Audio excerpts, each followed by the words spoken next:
ವಿವಾಹಗಳ ಈ ವೇದಿಕೆಯ ದಿವ್ಯ ಸಾನ್ನಿಧ್ಯವನ್ನು ವಹಿಸಿರ್ತಕ್ಕಂಥ ಸರ್ವ ಪರಮ ಪೂಜ್ಯರ ಪಾದಕ್ಕೆ ಶಿರಸಾಷ್ಟಾಂಗ ಪ್ರಣಾಮಗಳನ್ನು ಸಲ್ಲಿಸುತ್ತಾ, ವೇದಿಕೆ ಮೇಲೆ ಉಪಸ್ಥಿತರಿರ್ತಕ್ಕಂಥ ಎಲ್ಲರ ಹೆಸರು ತೊಗೊಂಡ್ರೆ ನನಗನ್ನಿಸ್ತದೆ ಈಗಾಗಲೇ ಸಮಯ ಭಾಳ ಆಗಿದೆ, ಕ್ಷಮಿಸಬೇಕು.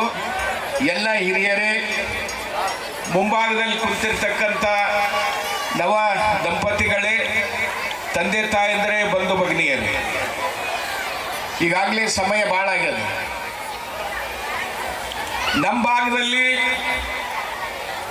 ಸಂಕ್ರಾಂತಿ ಬಂದ್ರೆ ಅನೇಕ ಜಾತ್ರೆಗಳನ್ನು ನೋಡ್ತೀವಿ ನಾವು. ಈ ಭಾಗ ಮೈಲಾರಕ್ಕೆ ಹೋದ್ರೆ ದೊಡ್ಡ ಜಾತ್ರೆ, ಶಾಪುರದಲ್ಲಿ ಸಂಗಯ್ಯ ಭೀಮ್ರೆ, ಕಟ್ಟಿ ಸಂಗಯ್ಯ ಹೋದ್ರೆ ಸಂಗಯ್ಯನ ಜಾತ್ರೆ,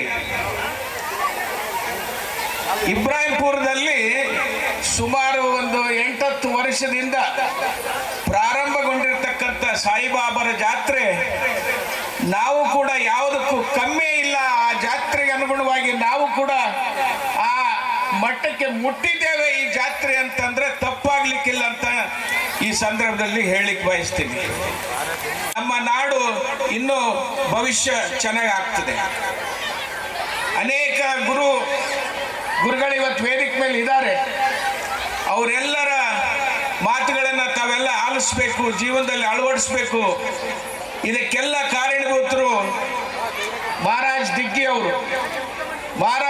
ಅವರು ಅನೇಕ ತಮ್ಮ ಎಲ್ಲ ಚಟುವಟಿಕೆಗಳನ್ನ ಮಧ್ಯದಲ್ಲಿ ನಾನು ನೋಡ್ತಾ ಇರ್ತೀನಿ, ಬೆಂಗಳೂರಿನಾಗ ಯಾವಾಗಲೂ ಅಲ್ಲೇ ಇರ್ತಾರೆ.